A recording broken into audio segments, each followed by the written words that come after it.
Okay, so this edition for me, actually the final edition that I was a part of, the May 2016 edition, I probably would say is my most favorite and most proudest to be a part of, simply on the fact that we, as a team, were able to build up to this moment where we were able to put together such a really solid and cohesive body of work.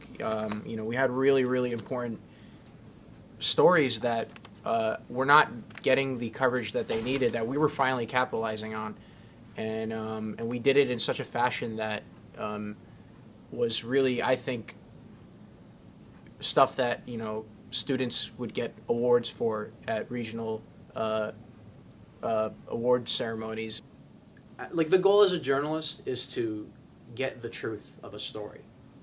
So what you find is that you have to look into multiple things in order to find that truth. What you end up realizing is that life is pretty much the same.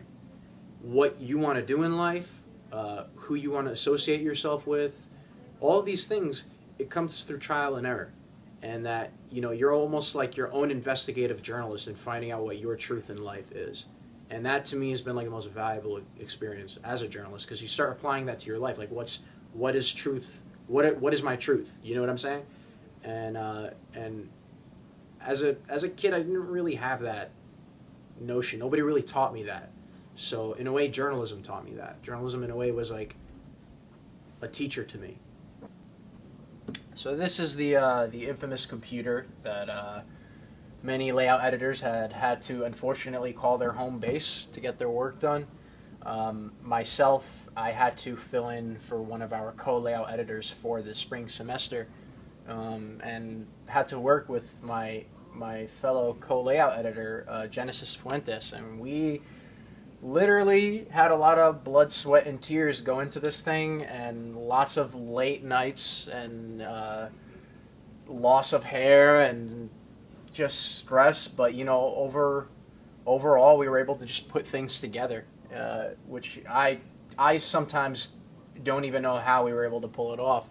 But when all the cylinders are firing properly, it's almost like things just get done. And a lot of good memories and bad memories looking at this thing.